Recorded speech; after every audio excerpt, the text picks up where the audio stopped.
बिस्मिल्लाहिर्रहमानिर्रहीम। आज खान साहब से अटक जेल में मुलाकात हुई। बुनियादी तौर पर यह मुलाकात हामिद खान साहब की थी, क्योंकि काफी अरसे से हामिद खान साहब और इमरान खान साहब का इंटरेक्शन नहीं हो सका था, क्योंकि जिस वक्त खान साहब की गिरफ्तारी अमल में लाई वो उस वक्त मुल्क से बाहर थे।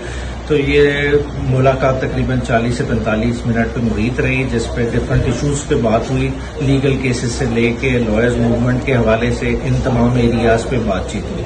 साथ ही साथ खान साहब ने अपने कंसर्न शो किए कि जिस तरह से आज डिफरेंट मुल्क की एम्बेसडर गाए बगाए आके इलेक्शन कमीशन को मिल रहे हैं, तो उनका बुनियादी सवाल ये था कि क्या हमने आज तक इन एम्बेसडर से पूछा कि एक शख्स जो इस मुल्क की दौलत लेके बाहर बैठा हुआ है, बगैर किसी उसने अपील फाइल की है, इतने देर तक आया, उसके रोल पे कभी इन्होंने क्वेश्चन उठाया?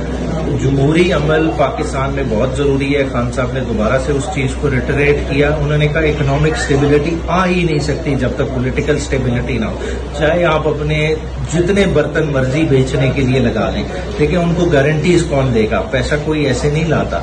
सॉवरन गारंटी खाली पेपर देने से नहीं, लोगों की जब तक एक इकोनॉमिक अमल को बैकिंग ना हो, वो अमल कभी भी टेक ऑफ नहीं करता। तो इन चीजों पे खान साहब से मुफस्सिल बात हुई। खान साहब को उनके साइफर केस के हवाले से भी बताया था कि उस वक्त तक जजमेंट रिजर्व थी। तो खान साहब को केस की बॉदरेशन नहीं थी, क्योंकि खान साहब को पता है कि ये पॉलिटिकल विक्टिमाइजेशन का अमल है और ये इसी इंटेंशन से किया जा रहा है कि मैक्सिमम पीरियड उन्हें सियासत के अमल से बाहर रखा जाए, ताकि इस मुल्क में कोई इलेक्शन की डिमांड ना करे।